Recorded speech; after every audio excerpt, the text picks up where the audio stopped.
ఈ 5 హ్యాబిట్స్ నీ bank account ని నీకు తెలియకుండానే ఖాళీ చేస్తున్నాయి. Number 1, ordering food or eating out. Regular గా బయట తినడం ఆర్ టైట్ గా ఉంది అని వంట చేసే ఓపిక లేదని చెప్పి స్విగ్గీలో ఆర్డర్ చేస్తూ ఉంటే మంత్ ఎండ్ కి మనీ ఎట్లా కనిపిస్తాయి?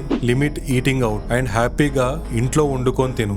నీ హెల్త్ అండ్ బ్యాంక్ బ్యాలెన్స్ రెండు కంట్రోల్లో ఉంటాయి. Number 2, smoking and drinking. ఈ హ్యాబిట్స్ హెల్త్ ని ఎంత ఖరాబ్ చేస్తాయో వేరే చెప్పనవసరం లేదు.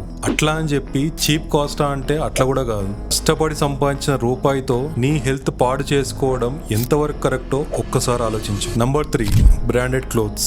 కొంతమంది మంచి బ్రాండెడ్ బట్టలు కొంటే నాకంటే తోపెవడు లేడు ఇక్కడ అన్నట్టు ఫీల్ అవుతారు. కానీ నువ్వు మంచి ఫిజిక్స్ మెయింటైన్ చేయి, రోడ్ సైడ్ బట్టలు కూడా నీ పైన బ్రాండెడ్ గా కనిపిస్తాయి. నంబర్ 4, కొత్తగా వచ్చిన ఫ్యాన్సీ రెస్టారెంట్స్ కి వెళ్ళడం. ఈ మధ్య ఇది ట్రెండ్ అయిపోయింది. ఏ రెస్టారెంట్ ఓపెన్ చేస్తే అక్కడ ఉండిపోతున్నాం. రీసెంట్ గా చూసినాం ఒక ప్రీమియం టీ అవుట్లెట్ లో చాయ్ 150.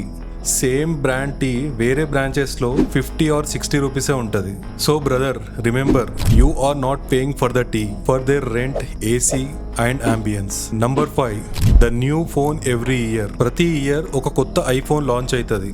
ఈఎంఐ ఆప్షన్స్ చాలా ఈజీగా ఉంటాయి. కానీ నువ్వు కొన్న నెక్స్ట్ మూమెంట్ దాని వాల్యూ 20% తగ్గిపోతుంది. ఇప్పుడు నీ దగ్గర ఉన్న ఫోన్ ఇంకా పర్ఫెక్ట్ గా పనిచేస్తే దాన్నే వాడు, అప్గ్రేడ్ చేసుకో.